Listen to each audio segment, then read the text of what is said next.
Considering the truck or bedside gun, again, I do have a variety of choices, but the one I want to discuss is the Flux Raider we have at home, so to speak. This is a Glock 17 in this case. In the Recover Tactical 2020 braced version, I have an SBR Glock for which I could install a stock legally, and because it is an SBR, but this is still a pistol. And I was thinking, I have a concept I want to try. Started to look at the cans, suppressors, recently, and there's a company in JK that makes 155 model. That is a tiny 4-inch can that goes on most 9mm pistols without need for piston. It's short, it's light. And I was thinking, take my SBR, not this one, or maybe even this pistol, install a threaded barrel, put a small can on it instead of a compensator, put a light on it, since I'm a lefty, so again, this is right now in the right-handed config. Left-handed, this thing is missing ability to use the slide release, or the slide lock release, whatever we want to call this option. If anybody from 2020 knows, do you have a model of this device that can be used on ambidextrous Glocks? If you do, comment below, or if somebody from my viewers knows. Because then, with either brace or a stock, doesn't matter. I don't need the same right now. And the suppressor,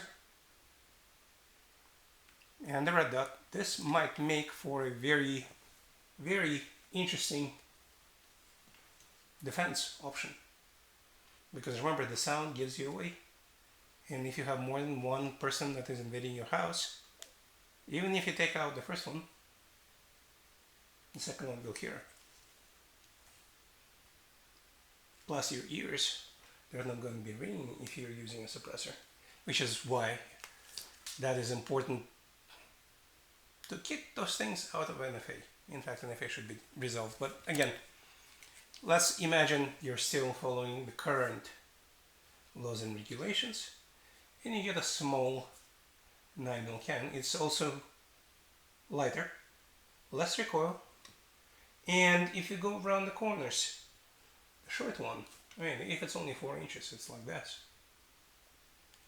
will be much better, because otherwise a regular suppressor that's going to be 10 inches or 8 inches and heavy and requires a piston will potentially give you away more.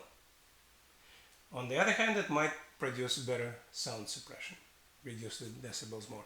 I'm thinking out loud, this is brainstorming, because this is something I'm going to take to the range and try, and possibly install another side rail, left side rail, for my flashlight.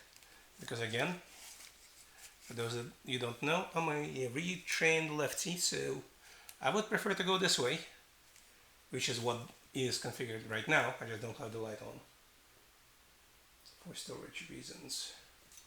But if I wanted to switch hands, I want to be able to do that from the other side, unless there is an option of putting a light somewhere else, maybe an extra rail.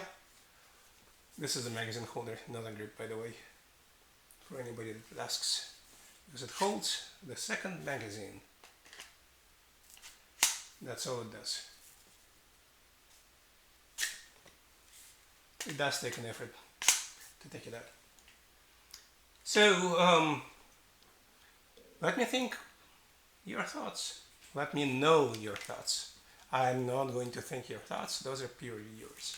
Let me know what you think. Again, might not be a solution for everybody, but it's light, it's very inexpensive. Of course, it's less than, let's say, having an AR-15 pistol. But that thing is going to be loud as heck inside your room or your house or your apartment. This might be a solution you can just basically have in your car if you can find a place to have it there securely, or for that matter just on you if your state allows open carry. And you can drive. And if needed be, here, bam bam bam. Or if you can wear a jacket, put it under your jacket. All things are possible. It's what we make of them is, let's say you need to go longer distance. Okay, let's go longer distance. And by the way, you can use the regular irons. Just have to lower your chick weld versus a red dot. It just comes. Okay, boom, boom, boom, boom, boom, boom, boom.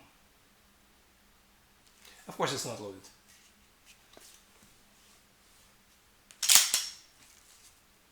Just to confirm, for anybody that asks, I follow all the gun safety rules, sometimes even beyond necessary. So, the Flux Raider, instead of $1,500, which by the way is an interesting concept, and I actually made a video of that and it will appear on my channel in some near future. Not mine, don't own it. This is probably 150 bucks, maybe 250 with the red dot. On top of the pistol, of course. The pistol itself is probably $700 to $800 here with all the accessories. So still, it's not that far off per se if you were to consider going from the beginning, but I already had the guns. And all I had to buy was the actual conversion module. Anyway, how interested are you, as my few viewers, in combinations like this? This might not be the only kit. This is by far not the only kit, but its niche role is for the countries that only allow one handgun to be owned by law-abiding citizens. And anything can be owned by the terrorists or the criminals. Again, they will always have the guns, and they couldn't care about the gun laws. Life. Until next time, this was a Glock 17 in Recover Tactical 2020N, slightly upgraded, and still a pistol, not SBR.